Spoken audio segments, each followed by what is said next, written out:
تقدیر تھی، یہ جنگ جمل بھی ہونی تھی، جنگ صفین بھی ہونی تھی، اللہ کا نظام تھا، اس میں بھی اس کی حکمتیں رحمتیں چھپی ہوئی ہیں۔ جنگ جمل کی نوبت آ گئی، جب بیعت ہونے لگی تو سب سے پہلے بیعت کی حضرت طلحہ نے، ان کا یہ ہاتھ بیکار ہو گیا تھا احد کی لڑائی میں نا، تلوار وہ تیروں کو سہتے سہتے، جو اللہ کے نبی پر تیر آتا تو آگے ہاتھ کر دیتے تھے، تو سارا ہاتھ ختم ہو گیا تھا، وہ الٹے ہاتھ سے لڑتے تھے۔ اس کے بعد تو انہوں نے جب بیعت کی نا تو ایک آدمی نے کہا اوہو یہ بیعت تو ٹھیک نہ ہوگی، وہ بیکار ہاتھ سے کی نا، تو انہوں نے فال لی اس سے، اللہ کے نبی بھی فال لیتے تھے، بین ھذی البیۃ لا تطن، یہ کام سرے نہیں چڑھے گا۔ 4 سال دکھ سہتے سہتے آخر شہید ہو، اتنے دکھی ہو گئے تھے آخری دنوں میں حضرت علی کہ اپنی یوں داڑھی پکڑ کے کہتے تو کب رنگین ہو، تو کب رنگین ہو، کیونکہ اللہ کے نبی نے کہا تھا علی تو اس وقت تک نہیں مر سکتا جب تک تیری داڑھی تیرے خون سے رنگین نہ ہو جائے، تیرے سر کے خون سے رنگین نہ ہو جائے۔ اور صالح علیہ السلام کی اونٹنی کا قاتل اشقا تھا، میری امت کا اشقا وہ ہوگا جو تجھے قتل کرے گا، تو پھر ایسے داڑھی کو پکڑ کر کہتے تو کب رنگین ہو، پھر کہتے وہ اشقا کدھر ہے، وہ اشقا کدھر ہے، وہ آتا کیوں نہیں، وہ کدھر ہے۔ اتنے دکھی ہو گئے تھے، بے وفائی، لوگوں کی جفا۔ حضرت معاویہ رضی اللہ عنہ کو شام کا ٹکڑا ملا جو بڑے سلیقے والے، بڑے طریقے والے، بڑے وفادار، اور حضرت علی رضی اللہ عنہ کو کا امتحان بڑا تھا، بڑوں کے امتحان بھی بڑے، ان کو عراق ملا جہاں کے لوگ منافقانہ عادات اور ہر جتنے بھی عیب، اس لیے تو حجاج اللہ نے ان پہ مسلط کیا، عراق والوں پہ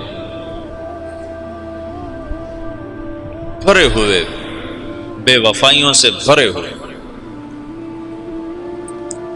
تو اس کا آخری نتیجہ حضرت علی کی شہادت پہ نکلا، جنگ جمل ہوئی، اس میں حضرت طلحہ جیسے، حضرت زبیر جیسے شہید کر دیے۔ جب آپس میں ٹکرائے نا صلح ہو گئی، لیکن جو لوگ عبداللہ بن سبا کے ساتھی تھے، میں تمہیں تفصیل تو نہیں بتا رہا، سے اشارے کر رہا ہوں، تبلیغ کا تھوڑا سا پس منظر بتانا چاہتا، دعوت کی تاریخ بتانا چاہتا۔ جب صلح ہو گئی تو رات کو انہوں نے طے کیا کہ آدھے ادھر حملہ کر دو، آدھے ادھر حملہ کر دو، جو بیچ میں فسادی تھی۔ تو تہجد کے وقت آدھے لوگوں نے حضرت علی پہ حملہ کر دیا، آدھوں نے حضرت زبیر، حضرت عائشہ کے لشکر پہ حملہ کر دیا، اور دونوں طرف شور مچا دیا۔ علی نے حملہ کر دیا، انہوں نے کہا زبیر نے حملہ کر دیا، تو علی کہنے لگے او ہو آئے ہائے۔ حضرت حسن جب نکلنے لگے نا اس کے لیے، عراق کے لیے، تو حضرت حسن نے کہا بابا مت نکلو ورنہ تمہاری جنگ ہو جائے گی۔ کہا میرے ہوتے ہوئے کیسے ہوگی؟ کہا ہو جائے گی دیکھ لینا، نہ جا، مدینہ نہ چھوڑ، مدینہ نہ چھوڑ، تقدیر غالب آئی۔ جب جنگ ہو گئی تو پھر حضرت حسن سے کہا بیٹا کاش میں تیری بات مان لیتا، اور ہے کاش میں آج سے 20 سال پہلے مر گیا ہوتا اور یہ دن میں نہ دیکھتا۔ چھوڑ گئی جنگ۔ پھر جب تلواریں چنگاریاں برسانے لگیں تو حضرت علی نے زور سے آواز لگائی این زبیر بن العوام۔ زبیر نے کہا میں ہوں، کہ میرے سامنے آ۔ اللہ اکبر، 10 مبشرہ آمنے سامنے۔ تو کہا تمہیں وہ دن یاد ہے جب تو اور میں مسجد میں اکٹھے آئے تھے، ہاتھوں میں ہاتھ دیے پکڑے ہوئے تھے، لیے ہوئے تھے، اور اللہ کے نبی نے تم سے پوچھا تھا تمہیں علی سے محبت ہے؟ تو تم نے کہا تھا ہے۔ تو اللہ کے نبی نے کہا تھا ایک دن آئے گا تو اس کے خلاف تلوار اٹھائے گا اور تو اس وقت حق پہ نہیں ہوگا۔ کہا یاد ہے؟ ہاں یاد آ گیا۔ کہا تو میرے خلاف تلوار اٹھاتا؟ میں تلوار ایسے ڈالی، گھوڑے کو واپس موڑا۔ تو عبداللہ بن زبیر وہ روح رواں تھے لشکر عائشہ کی، کدھر جاتے ہو؟ کہاں جا رہے ہو؟ کہا وہ علی نے مجھے ایک بات یاد دلا دیا، میں واپس جا رہا ہوں، میں نہیں لڑوں گا۔ کہا ہمیں جنگ میں جھونک کے خود واپس جا رہے ہو؟ کہا میرے سامنے حق آ چکا ہے، اب میں ہاتھ نہیں اٹھا سکتا۔ کہا پھر ہم تو نہیں پیچھے ہٹ سکتے، اب تو فیصلہ ہو کر ہی پیچھے ہٹیں گے۔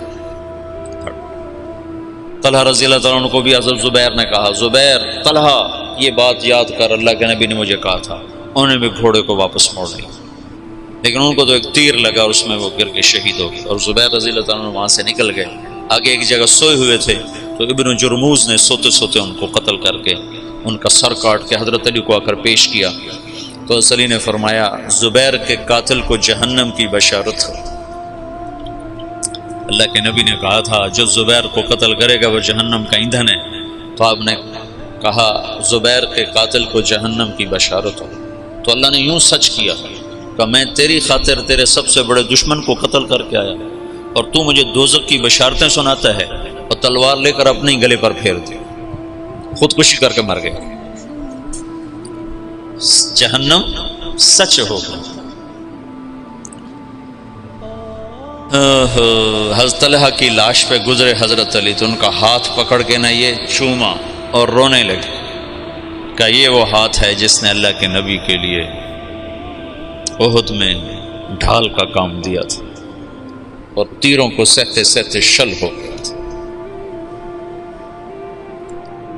اور عبداللہ بنو زبہ نے حضرت عائشہ کے اونٹ کو گھیرے میں لیا ہوا تھا اور ایسے لوہے کی دیوار بن گئے تھے بنو زبہ کو تو حضرت عائشہ ہی بخشوا جائیں گے انشاءاللہ۔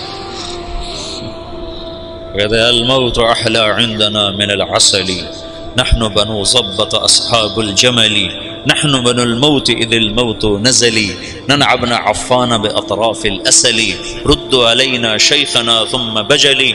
یہ رجز پڑھ رہے تھے اور جان کی بازی لگا رہے تھے۔ ایک دفعہ ایک شخص ملنے آیا حضرت عائشہ رضی اللہ تعالیٰ عنہ سے، کہا کہاں سے ہو؟ کہا میں بنو زبہ سے ہوں۔ کہا ایک نوجوان میرے اونٹ کے پاس شعر پڑھ رہا تھا، اس کو جانتے ہو؟ کون؟ کہا وہ تو خود تو پردے میں تھے۔ کہا ایک نوجوان کے آواز آ رہی تھی، کہہ رہا تھا یا امنا خیر ام نعلم،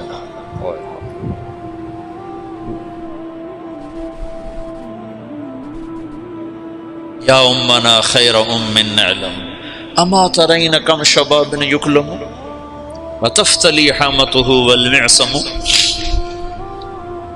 تو وہ کہنے لگا جی وہ میرا سگا بھائی تھا۔ تو عائشہ روتے روتے روتے ساری چادر آنسوں سے تر کرتا۔ ایسے ایسے شاہ سوار اس دن شہید ہوئے جو اکیلے اکیلے ہزاروں پر بھاری تھے، طرفین سے۔ پھر آخر میں عبداللہ بن زبیر رضی اللہ تعالیٰ عنہ نے حضرت عائشہ کے اونٹ کو پکڑا، پھر آخر تک وہ جمے، ورنہ جو آتا تھا وہ قتل ہو جاتا، یا وہ قتل ہو جاتا یا قاتل یا حملہ آور قتل ہو جاتا تھا۔ ایک دو بڑے شاہ سوار آمنے سامنے آئے، دونوں ایک ایک ہزار پر بھاری تھے، ایک ادھر ایک کے ہاتھ میں حضرت عائشہ کا اونٹ، دوسرا حضرت علی کی طرف سے، دونوں ایک دوسرے کے وار سے ایک وقت میں ختم ہو کے گرے۔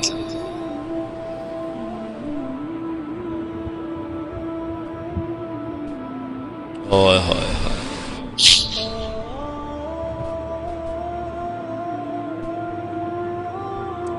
پھر وہ آخر حضرت علی نے کہا اونٹ کو گراؤ ورنہ جنگ ختم نہیں ہوگی، اونٹ کو گراؤ۔ انہوں نے اونٹ پر وار کیے، اونٹ گرا۔ جو دور کے لوگ تھے انہوں نے وہ کو تحقیق پھر تھوڑے ہوتے ان کو حضرت اما عائشہ تو شہید ہو گئے، بس وہ ایسے دل برداشتہ ہوئے کہ پھر میدان چھوڑ دیا۔ تو حضرت علی نے فرمایا کوئی کسی کے پیچھے قتل کے لیے نہ بھاگے، مال غنیمت کے طور پر مال نہ لوٹا جائے۔ تو محمد بن ابو بکر حضرت عائشہ کے بھائی، اسماء بنت عمیس کے بیٹے، وہ حضرت علی کی طرف سے تھے۔ تو جب اونٹ گرا تو وہ بھاگ کر آئے، انہوں نے جلدی سے اندر ہاتھ ڈالا۔ تو بہن ہے کہ پتہ کرنے کے لیے کہ خیریت تو ہے۔ اما عائشہ کو تو نہیں پتا کہ یہ ہاتھ کون کس کا ہے، محرم ہے غیر محرم ہے، کہ کون ہے حرم رسول کی طرف ہاتھ بڑھانے والا، اللہ اسے آگ میں جلا دے۔ وہ میں تیرا بھائی ہوں محمد کا، ہو گیا